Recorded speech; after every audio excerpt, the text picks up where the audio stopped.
CM ಸ್ಥಾನಕ್ಕೆ ರಾಜೀನಾಮೆ ನೀಡುವಂತ ಪ್ರಶ್ನೆ ಇಲ್ಲ ಅಂತ ಡಿಸಿಎಂ ಡಿಕೆ ಶಿವಕುಮಾರ್ ಕೂಡ ಹೇಳಿದ್ದಾರೆ. ವಿಧಾನಸೌಧದಲ್ಲಿ ಡಿಸಿಎಂ ಡಿಕೆ ಶಿವಕುಮಾರ್ ಹೇಳಿದ್ರು, ನಾವು ಕಾನೂನಾತ್ಮಕವಾಗಿ ಕೂಡ ಹೋರಾಟ ಮಾಡ್ತೀವಿ. ಸರ್ಕಾರ, ಸಚಿವ ಸಂಪುಟ, ಪಕ್ಷ ಎಲ್ಲವೂ ಕೂಡ ಸಿಎಂ ಬೆಂಬಲಕ್ಕಿದೆ.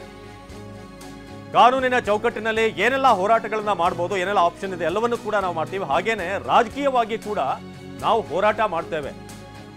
ಕಾನೂನು ಬಗ್ಗೆ ಗೌರವ ಇದೆ, ರಕ್ಷಣೆ ಸಿಗುವಂತ ನಂಬಿಕೆ ಇದೆ ಅಂತ ವಿಧಾನಸೌಧದಲ್ಲಿ ಡಿಸಿಎಂ ಡಿಕೆ ಶಿವಕುಮಾರ್ ಹೇಳಿಕೆ ನೀಡಿದರು.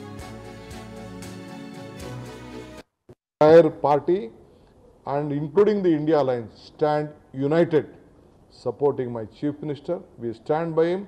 There is no question of resignation. There is no point of resignation. He will be my Chief Minister. We will work together. We will serve the people of this Karnataka as desired by the people of this state. They are trying to destabilize by using the governor's office. It is unfortunate.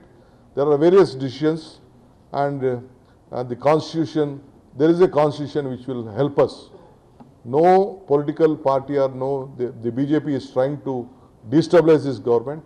Earlier, former sitting union ministers had commented, they are using the governor offices. They had commented that they are going to destabilize this government. At any point of time, I am on record, at no point of time, my Chief Minister will not yield to any pressure. There is no question of him resigning.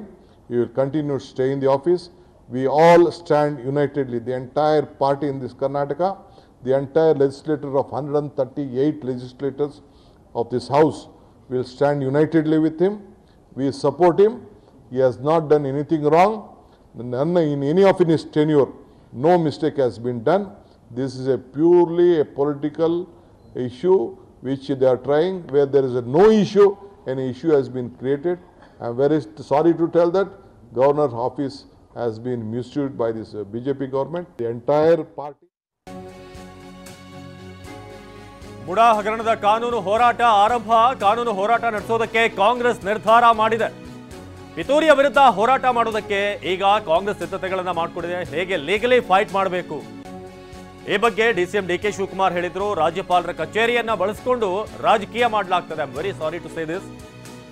ರಾಜ್ಯಪಾಲರ ಆಫೀಸನ್ನೇ ರಾಜಕೀಯಕ್ಕಾಗಿ ಬಳಸಿಕೊಳ್ಳಲಾಗ್ತಾ ಇದೆ ಅಂತ ವಿಧಾನಸೌಧದಲ್ಲಿ DCM DK Shivakumar ಹೇಳಿದ್ರು. ನಮ್ಮ ಸರ್ಕಾರದ ವಿರುದ್ಧ ದೊಡ್ಡ ಷಡ್ಯಂತ್ರ ನಡೀತಿದೆ, ಹೋರಾಟ ಮಾಡೇ ಮಾಡ್ತೀವಿ, ಪ್ರಜಾಪ್ರಭುತ್ವವನ್ನು ಉಳಿಸ್ತೀವಿ ಅಂತ ಡಿಸಿಎಂ ಡಿಕೆ ಶಿವಕುಮಾರ್ ಹೇಳಿದ್ರು.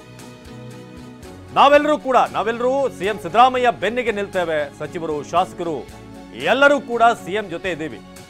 ಸುದ್ದಿಗೋಷ್ಠಿಯಲ್ಲಿ ಡಿಸಿಎಂ ಡಿಕೆ ಶಿವಕುಮಾರ್ ಬಹಳ ಸ್ಪಷ್ಟವಾಗಿ ಖಂಡತುಂಡವಾಗಿ ವಿಚಾರವನ್ನು ಹೇಳಿದ್ರು. ಸುದ್ದಿಗೋಷ್ಠಿಯಲ್ಲಿ ಸಿಎಂ ಸಿದ್ದರಾಮಯ್ಯ ವಿರುದ್ಧ ಏನು ಪಿತೂರಿ ಮಾಡಿದ್ದಾರೆ ಅದರ ವಿರುದ್ಧ ನಾವು ಹೋರಾಟ ಕಾನೂನಾತ್ಮಕವಾಗಿ, ರಾಜಕೀಯವಾಗಿ ಕೂಡ ಮಾಡ್ತೀವಿ ಅಂತ ಡಿಸಿಎಂ ಡಿಕೆ ಶಿವಕುಮಾರ್ ಹೇಳಿದ್ರು.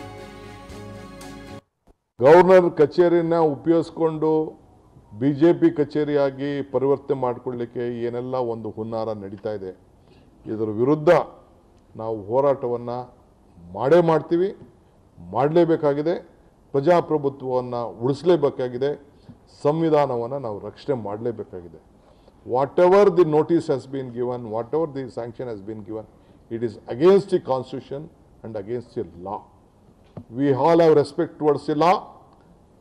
We have confidence that the law of this country will help us prevail up. Injustice will not be flown from the seat of justice. So ಅದಕ್ಕೆ ನಾವು ಕಾನೂನಿನ ಸಮರವನ್ನು ಕೂಡ ಮಾಡಲಿಕ್ಕೆ ನಾವೆಲ್ಲ ಸಜ್ಜತೆಯನ್ನು ನಾವು ಮಾಡಿಕೊಂಡಿದ್ದೇವೆ. ನಾವು ಕಾನ್ಸ್ಟಿಟ್ಯೂಷನ್ ಕೂಡ ನಾವು ರಕ್ಷಣೆಯನ್ನು ನಾವು ಮಾಡ್ಕೊಳ್ತಾ ಇದ್ದೇವೆ. ಇಟ್ ಈಸ್ ಅಗೇನ್ಸ್ಟ್ ಒಬ್ಬ ಹಿಂದುಳು ವರ್ಗದ ಒಬ್ಬ ನಾಯಕ ಎರಡನೇ ಬಾರಿಗೆ ಈ ದೇಶದಲ್ಲಿ ಒಬ್ಬ ರಾಜ್ಯದ ಮುಖ್ಯಮಂತ್ರಿಯಾಗಿ ಬೆಳೀತಾ ಇರೋದನ್ನ ಸಹಿಸಕ್ಕಾಗದೆ ಒಂದು ದೊಡ್ಡ ಪಿತೂರಿಯನ್ನೇ ಇಡೀ ದೇಶದ ಉದ್ದಗಲಕ್ಕೂ ಕೂಡ ಇವತ್ತು BJP ಸರ್ಕಾರ ಎಲ್ಲ ಸಂಸ್ಥೆಗಳನ್ನು ಉಪಯೋಗಿಸ್ಕೊಂಡು ಈ ರೀತಿ ಒಂದು ಷಡ್ಯಂತ್ರವನ್ನು ಇವತ್ತು ನಡೆಸ್ತಾ ಇದೆ. ಇದನ್ನು ಧಿಕ್ಕರಿಸಿ ನಾವು ಹೋರಾಟವನ್ನು ಮಾಡ್ತೇವೆ. ನಮಗೆ ಕಾನೂನಲ್ಲಿ ಗೌರವ ಇದೆ, ರಕ್ಷಣೆ ಸಿಗ್ತದೆ ಅನ್ನೋದು ನಮಗೆ ನಂಬಿಕೆ ಇದೆ. ಆ ದೃಷ್ಟಿಯಿಂದ ನಮ್ಮ ಹೋರಾಟವನ್ನು ನಾವು ಮಾಡ್ತೇವೆ. ಗವರ್ನರ್ ಡಿಸಿಎಂ ಡಿಕೆ ಶಿವಕುಮಾರ್ ಅವರು ಮಾತಾದ್ರೆ